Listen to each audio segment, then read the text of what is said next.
So here's another video. Now this one is for the women. A lot of times men say women don't allow them to do what they want to do. Women don't give them total control of their household. Women don't give them room to make mistakes. Women don't let them be who they want to be. You can be who you want to be, but you're not going to be who you want to be at the expense of me failing. If I see that you're doing something that is going to cause us to fail, I'm going to voice my opinion. I'm going to state my truth. I'm going to give my facts. I'm going to show you why I don't think what you are doing is right. And I've heard a lot of women say that men think they are controlling them by giving them opinions, giving them ideas, by telling them, okay, don't do this or don't do that because that's gonna pose a problem. And maybe give them options of, instead of doing this, you can do this. Some men don't like that.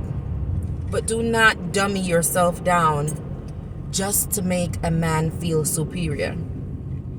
Because in everything, God should be first. And if you put God first, then you will not let a man let you feel inferior just so they can feel superior.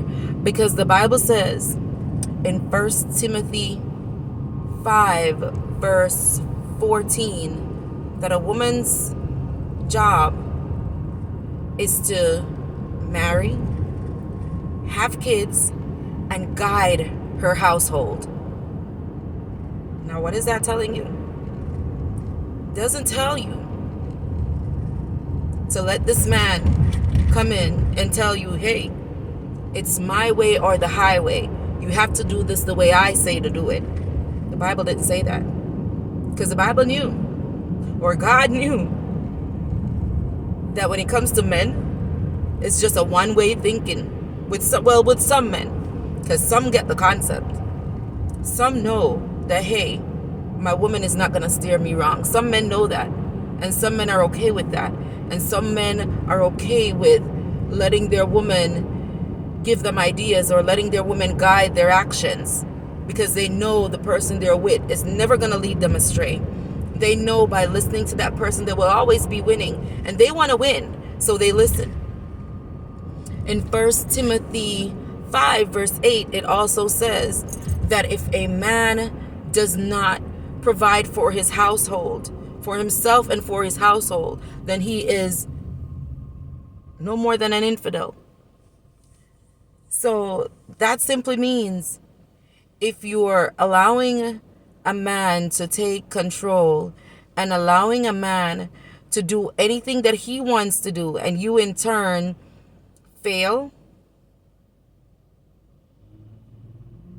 then you're not guiding your house. And he's no more than an infidel for not letting you guide him on the right path and not listening to you and not being able to provide for his house. God did not create us to fear. He did not create us so that we can be dependent on others. He wants us to be independent. He wants us to be able to have the finer things in life. He wants us to be able to not go out there and always have to take handouts from anyone to survive. It's good when you can give handouts. It's good sometimes when you get sometimes, but when you need it. But when you have to constantly be getting a handout from someone because of your stupid mistakes, then you are not doing something right. Do not let a man dummy you down. Do not let a man make you feel like, okay, your points are not valid, or you're making anyone feel less than, or making him feel less than for guiding him in the right path, because that's your job as a woman. Your job as a woman is to guide. Your job as a woman is to make sure that your household is functioning properly. His job as a man is to provide you with the tools so that your household can function. So you both have a role in the household. His role is to provide. Your role is to guide. Your role is to make sure that the house is running in tip-top shape. His role is to provide you with the tools so that your house can run in tip-top shape. Don't let a man dumb you down. Stand up for your rights. They have feelings, you have feelings too. They have valid points, you have valid points too. Do not let a man dummy you down into giving them total control over your life. And you shouldn't feel like you need to have total control over anyone's life either. But in your household, you guide that.